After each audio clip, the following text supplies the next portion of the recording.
ما أطغي بطن مادرة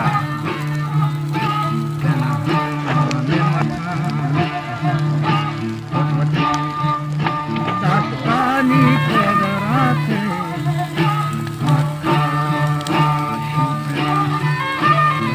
چهل و روچای مالک عرشی هم فاطمه سازدی گوشتی تاریخ شکل مردم جوری پای دستا هم پاستر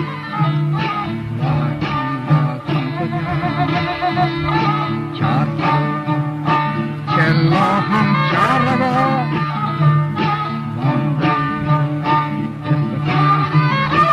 که صدا شست و شش کالی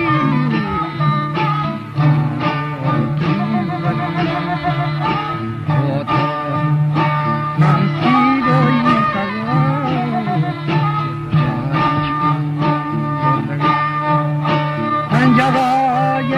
فرداستی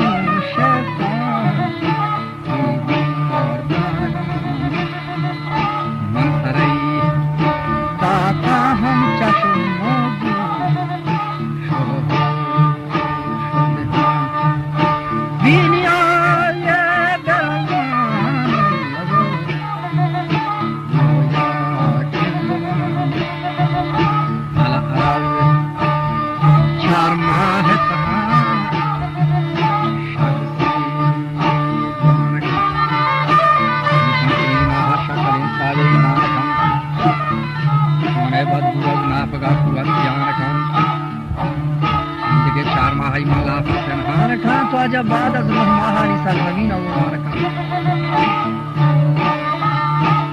बच्चे दीवाना माँ तो फैतूद शादान खान मात फिस्ताना शरबत नोश व जान खान समाचार खुदावंदा के चिपैमा एहसान खान कत्र है नाफा के चिपैमा इंसान खान तो तफले नादाना तलुइनी कम खमल और जान बच्चों को शाक व शरबत आब नान खान सास्तगाई हाथरा द्रोही होशकार व चाखे अबला कुआन बहा मुर्शीद व कमर हर चहार किस्में अंतर व बुस्तान व शजर अंब जैतून हिंजीर अंगूर व थमर सीब व बादाम व पिस्ता अहरोट व समर व हाल व रूमान दूध नारंज में शकर ये जगह तरबूज व कदू बठार व गजार गंदम व माश व माँ को जो सूरू बेकदार व होश्तर व गावे गूस व फल व हस व कदर सैद व खरगोश को लसैन आहू गोरहार